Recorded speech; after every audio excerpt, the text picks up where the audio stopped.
If I were to take a survey of how people think the end of the world will come about, I would imagine answers like pandemic and climate change would be relatively high on the list. Takeover by a rogue AI would probably be a bit lower down, and zombie apocalypse would be a fair bit lower still.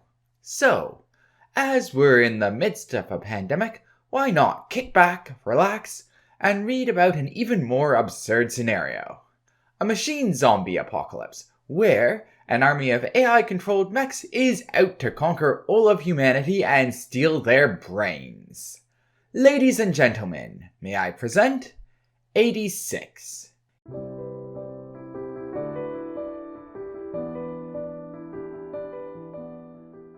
In the intro, I mentioned a machine zombie apocalypse. How'd that happen? Well, a certain militaristic Gideon empire developed AI-controlled spider mechs called Legion, and then immediately decided to invade all surrounding kingdoms. Shortly thereafter, there was a revolution within the Gideon Empire. The nobility that was controlling the empire was overthrown, and the Federal Republic of Giad was formed. The new republic had no way of controlling Legion, so the Legion continued to try and wipe out all of the enemies of the old empire, or pretty much all of humanity. So, where's the zombie part of things come in? Well, Legion's processors are set to deactivate after a certain amount of time, but they're able to get around this issue by scanning and replicating human brains. So yeah, in a sense, they are mechanical zombies out to eat brains. Our story starts in the Republic of San Magnolia, whose leaders decided that they couldn't let the Empire be the most evil country in this story. So, they rounded up everyone who wasn't Alba, or in other words, really white, like skin, hair, and eyes white, stripped them of their rights, banished them out of the 85 sectors, called them 86, and made them fight the Legion until they all die. Alba army officials, far from the battlefield, give all the orders, and the 86 do all the dying. We follow Lena, one of the only competent commanding officers in the Republic, and Shin, an exceptional 86 pilot, as they try their best to keep a squad of 86 alive while holding off endless waves of Legion. Despite how I present this series in the intro as a cheesy mecha zombie affair, 86's main focus actually seems to be giving a very grounded commentary on war and humanity. A lot of time is spent showing how the war is affecting the common soldier, how they deal with their knowledge of their impending deaths, and how it twists their psyche. Yes, some of this is seeing Shin being all angsty and edgy, everyone dies before me, but there is also some more nuanced aspects. In order to cope, the 86 develop pride in being better than the white pigs behind the walls, and define themselves by their ability to fight Legion and never flee. This then means that when they later have the option of thinking about the future, they struggle to figure out what they can be when the war is over. And this becomes a running theme in the series. From Volume 2 onwards, a lot of time is devoted to Shin and Co. trying to envision a future and figure out who they can be off the battlefield. Because of all the bleakness in this series, it needs a counterpoint, and the moments of hope for the 86 without exception tugged at my heartstrings and gave me a reason to keep reading. I know there's a good chance that everything will go to hell, and the characters are all well aware of it too, but there is a reason to continue the struggle.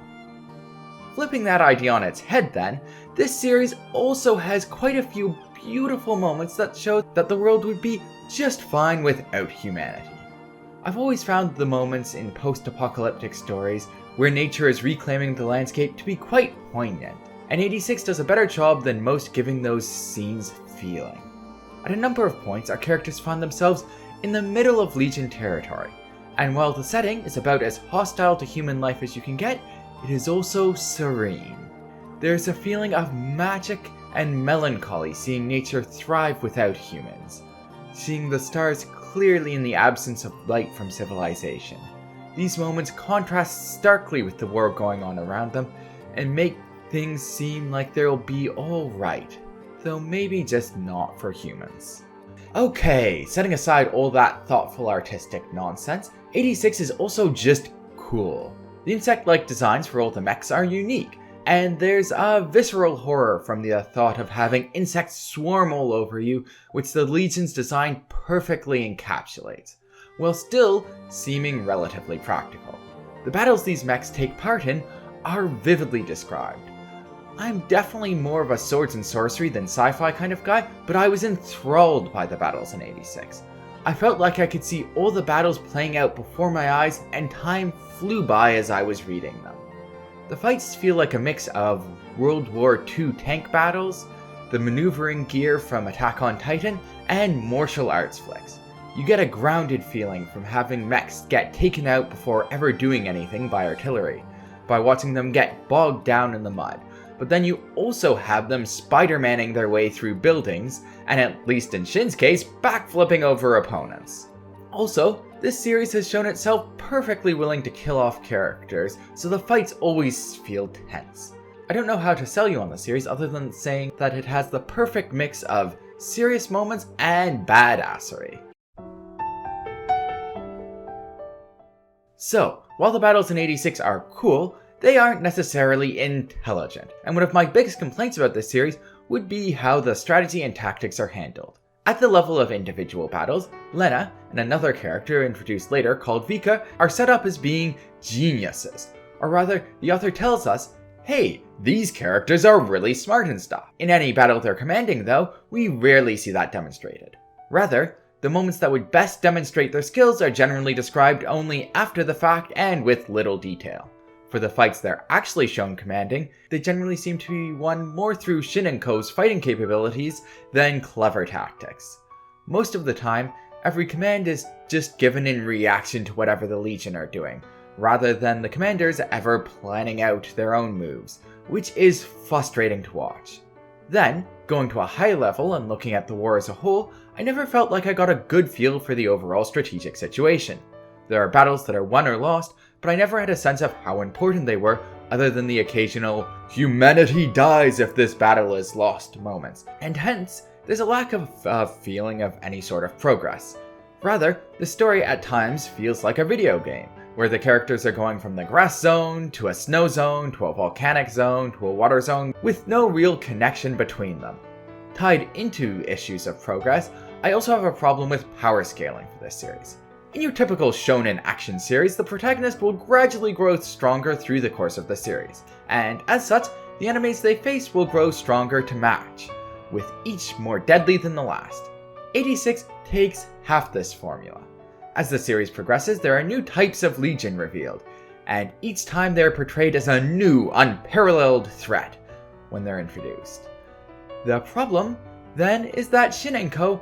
don't have much power growth, or at least explainable power growth. They seem to keep roughly the same capabilities throughout the series, but somehow they're able to take out more and more threatening enemies each time, and each time only by the skin of their teeth.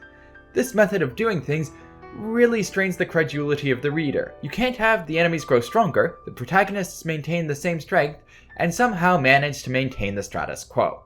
Either the protagonists need to grow stronger to match the enemy, or they need to start losing.